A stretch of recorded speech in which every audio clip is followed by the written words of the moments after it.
Hello guys, welcome back my YouTube channel. मैं आपका दोस्त दिनेश प्रजापति फ्रॉम वीरभूमि मरुभूमि राजस्थान से।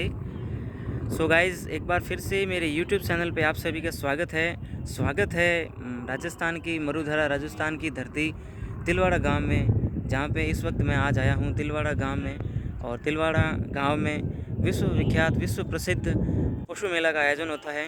तो हर वर्ष की भांति आज भी मेले का आयोजन हो रहा है। तो मैं आज आप सभी को मेला स्थल पर लेके आया हूँ। और मेरे पीछे आप सब देख सकते हैं बड़ा रण क्षेत्र, ये लूनी नदी के आसपास पूरा रण क्षेत्र है।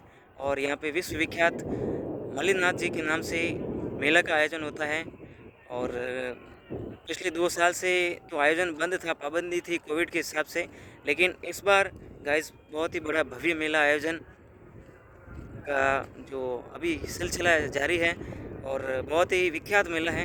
यहाँ पे सबसे ज़्यादा जो पशु होते हैं, ऊँट, घोड़े, बैल, बकरी, गाय, बैल, हाथी वगैरह सब कुछ जो इनका ही यहाँ पे खरीदने और बेचने का व्यापार होता है। तो ये विश्व विख्यात पशु मेला है और राजस्थान के बाड़मेर डिस्ट्रिक्ट में। और ये पचपदरा तहसील के तिलवाड़ा गांव में लूनी नदी के किनारे, लूनी नदी में इसका आयोजन होता है।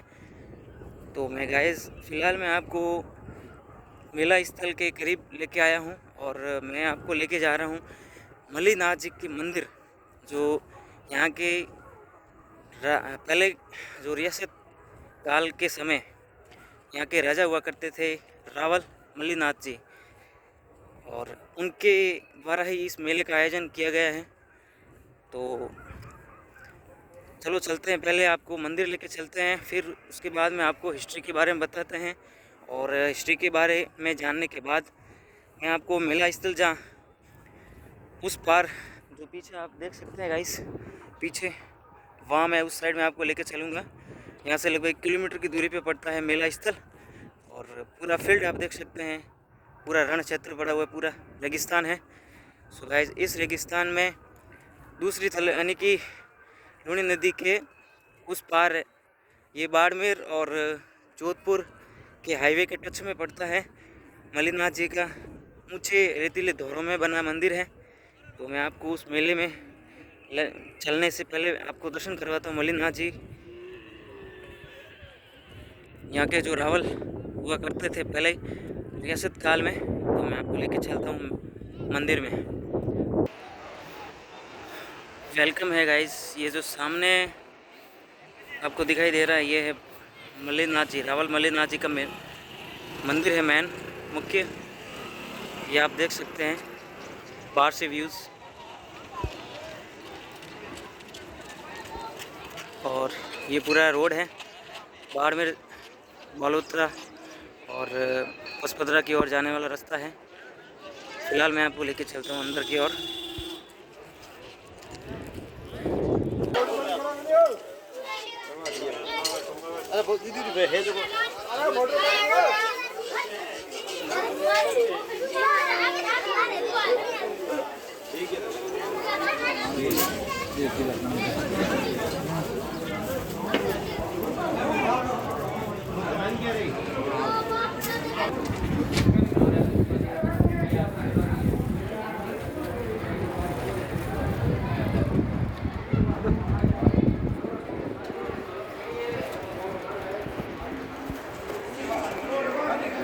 सो गाइस, ये है रावल मल्लिनाथ जी का मेन मंदिर।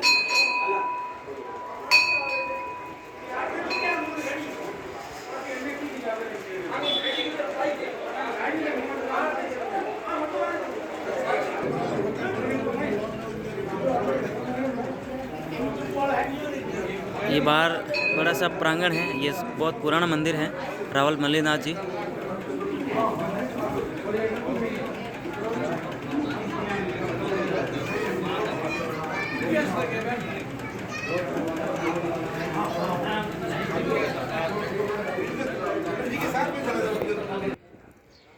ये गाइस पास में जीवित समाधि है श्री श्री 1008, उसमें कुछ लिखा हुआ है। ये भी रावल मल्लीनाथ जी के मंदिर के पीछे जस्ट जीवित समाधियाँ हैं।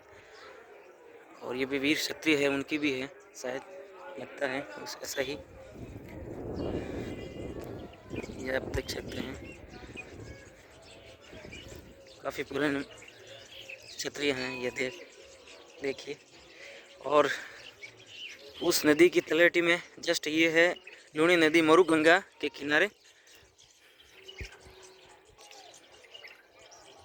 पूरा मंदिर के पास में ही पड़ता है ये पूरा मेला का आयोजन जहाँ हो रहा है। सामने तंबू वगैरह टेंट सब लगे हुए हैं। ये लूणी नदी की तलहटी में मेला हो रहा है, पशु मेला। और ये पूरा मंदिर है मल्लीनाथ जी का, पीछे से आप देख सकते हैं। अंदर भी मैं गया, दर्शन वगैरह भी कर लिया मैंने। पीछे कुछ इस तरह से व्यूज़ हैं। अगर गाइस हिस्ट्री की बात की जाए तो यहाँ पे रावल मल्लीनाथ जी यहाँ के शासक हुआ करते थे। सन 1431 और 32 के आसपास की बात है। तो उस समय इन्होंने यहाँ का राजपाट संभाला, यहाँ के शासक बने, गद्दी पर बैठे।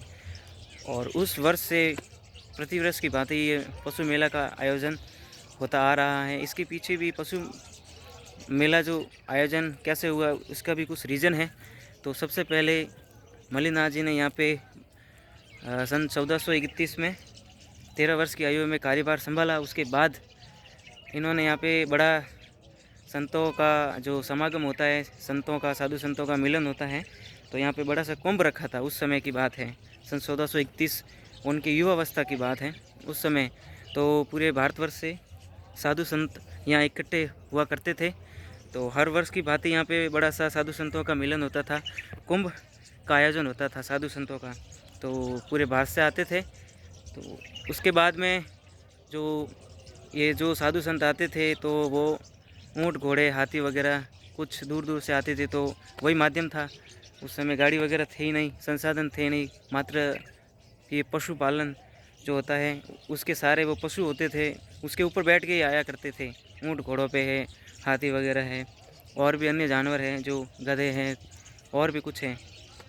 तो लास्ट में जब यहाँ पे 1-2 महीने यहाँ पे समागम होता था साधु संतों का, फिर उसके बाद यहाँ जो आसपास में जो अलग अलग राजस्थान हो गया और पंजाब है, उत्तर प्रदेश है, जितने भी अपने भारत के जो पूरे राज्य हैं, उस समय रियासत काल थी।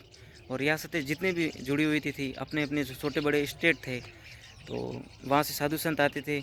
तो एक दूसरे को समझने के लिए और एक दूसरे के जो भी हाथी घोड़े ऊँट वगैरह लेके आते थे, तो यहाँ पे एक दूसरे को ऐसे ही आदान प्रदान कर लेते थे पशुओं का। जैसे कि उन्होंने घोड़ा ले लिया तो उन्होंने उनको ऊँट दे दिया। तो जैसे कि वस्तु विनिमय होता है, उसके हिसाब से जैसे पशुओं का आदान प्रदान होता था। तो ये सिलसिला आगे बढ़ता गया हर वर्ष की भांति, और धीरे धीरे फिर आगे बढ़ता गया। और काफ़ी वर्षों के बाद में ये बड़ा पशु मेला विख्यात हुआ। तो इसकी हिस्ट्री यही है। जो साधु संत आते थे, जो अपने जो माध्यम होता था, ऊँट घोड़े हाथी वगैरह लेके आते, उनके ऊपर बैठ के आते थे। तो फिर यहाँ दूसरे राज्यों में यहाँ सब आते थे, तो वो अपने पसंद के हिसाब से कोई घोड़ा ले लेता था उनसे, कोई उनको ऊँट देता था, कोई ऊँट देता था, कोई घोड़ा लेता था, कोई हाथी देता था, तो कोई और भी कोई बैलगाड़ियाँ वगैरह आदान प्रदान कर लेते थे। ये सिलसिला ऐसे ही चलता था। फिर बड़ा रूप लिया इस मेले ने, और फिर पूरे भारत से, पंजाब से, हरियाणा से ऊँट घोड़े हाथी वगैरह सब यहाँ आया करते थे। उस समय 50,000 के आसपास यहाँ पे पशुधन आया करता था। फिर अभी जो मॉडर्न ज़माना है अभी, तो फिर ये पशुपालन विभाग होता है यहाँ स्टेट का, राजस्थान का। तो उन्होंने सन 1958 के आसपास में ये पूरा जिम्मा उनके कंधों पे आ गया था। तो फिर ये राजस्थान पशुपालन विभाग वही ये पूरा मेला है आयोजन कर रहा है, और वही उनके ऊपर ये पूरा भार है। तो अभी सरकार वगैरह भी कुछ ध्यान देती है, ये मेला आयोजन होता है। तो बाहर से भी ऊँट घोड़ा हाथी वगैरह सब व्यापारी यहाँ लेके आते हैं। तो बैल वगैरह भी लेके आते हैं, और भी अन्य जानवर हैं सब लेके आते हैं। तो फिर यहाँ से 15 दिन का जो टाइम पीरियड होता है, तो 15 दिन में जो भी व्यापारी होते हैं, ऊँट घोड़ा हाथी वगैरह सब गाय वगैरह, ऊँट है, बैल है, सब खरीदते हैं और बेचते हैं। यहाँ सबसे बड़ा यहाँ पे पशुधन का व्यापार होता है और लेके जाते हैं। और यहाँ पे ख़ास बात ये भी है, यहाँ पे लूनी नदी में जो पहले परसा था इनका, मल्लुनाथ जी का, ये मतलब विख्यात है। तो उनके द्वारा इतना परसा शक्ति थी कि यहाँ पे पानी की व्यवस्था थी नहीं, ये रेगिस्तान और पूरा रण क्षेत्र है। तो यहाँ पे नदी की तलहटी में ये खाली सूखी नदी रहती है। तो यहाँ पे जहाँ कहीं भी पशुपालन यहाँ पे आते थे, अपना डेरा जमाते थे और फिर उन वो पानी के तलाश में जाना नहीं पड़ता था। जहाँ कहीं भी वो खड्डा खोदते थे बड़ा सा, वहाँ पे पानी ऑटोमेटिक ही ज़मीन से बाहर आ जाता था। ये उनका चमत्कार है और ये बहुत ही बड़ा चमत्कार है इनका, तभी मल्लिनाथ जी को चमत्कारी पुरुष भी माना जाता है। और ये बहुत ही बड़ा वीर योद्धा शासक हुआ करते थे और ये मालानी क्षेत्र पड़ता है पूरा, और उनकी रियासत पूरी मालानी क्षेत्र थी और आज भी ये मालानी क्षेत्र कायम है। और आज इनको बहुत ही बड़ा चमत्कारी पुरुष माना जाता है। और फिर उसके बाद में उन्होंने वैरागी जीवन अपना लिया था। फिर ये धीरे धीरे इनका मंदिर बना और आगे ये सिलसिला आज भी जारी है। सो गाइस, जो भी हिस्ट्री था मैंने कुछ दिमाग में था और यहाँ पे मैंने बता दिया। और विशेष बात ये भी है गाइस, मुझे भी पता है, यहाँ पे मेरे दादा परदादा वगैरह सब यहाँ से, मेरे गांव से, शहर से यहाँ पे आते थे पहले। तो बैल लेके आते थे, या फिर नहीं होता था तो बैल भी ख़रीद के लेके जाते थे, क्योंकि उस समय ट्रैक्टर वगैरह थे नहीं। तो यही माध्यम था हल चलाने का। तो यहाँ से बड़े बड़े बैल है लेके जाते थे, पैसे देते थे। और हमारे यहाँ पे भी छोटे छोटे बछड़े होते थे, उनको यहाँ पे बेच देते थे, वो आगे लेके जाते थे वो कोई व्यापारी, तो उनको बैल बना के वापस दूसरे साल तीसरे साल लेके आते थे, तो वो भी बेच देते थे। तो इस समय हमने भी, हमारे परिवार ने भी यहाँ पे मेले में भी पशुपालन जो भी है पशुओं को ख़रीदा है, बैल वगैरह है उनको भी ख़रीदा है, मैंने मेरी आंखों से देखा था। तो गाइज़, अभी मैं फ़िलहाल इस ब्लॉग को यहीं एंड करता हूँ। मिलता हूँ आपको नेक्स्ट वीडियो में। आई होप आपको वीडियो पसंद आएगा। पसंद आए तो वीडियो को लाइक करें, शेयर करें, नए हो तो अपने दोस्तों के साथ में शेयर करें और आप भी शेयर करें और बेल आइकन को हमेशा दबाएं और मेरे यूट्यूब चैनल को आगे बढ़ाएं। सो गाइज़, मैं अभी दूसरे पार्ट में आपको लेके चलता हूँ मेला मैदान के अंदर, जो मेरे पीछे आप देख सकते हैं, वहाँ पे मेला मैदान है, वहाँ पे लेके चलता हूँ। और वहाँ पे दुकानें सजी हुई हैं, ऊँट घोड़ा हाथी वगैरह सब हैं, तो मैं आपको दिखाता हूँ। तो चलो चलते हैं। यहाँ पे पूरा गाइज़ स्टेज प्रोग्राम हुआ है और जागरण वगैरह सब हुआ है। ये बाहर दुकानें सजी हुई है मेले के स्थल के बाहर, ही मंदिर के सामने। तो गाइज़, इस वीडियो को यहीं एंड करता हूँ। मिलता हूँ नेक्स्ट वीडियो में। Till then, good bye.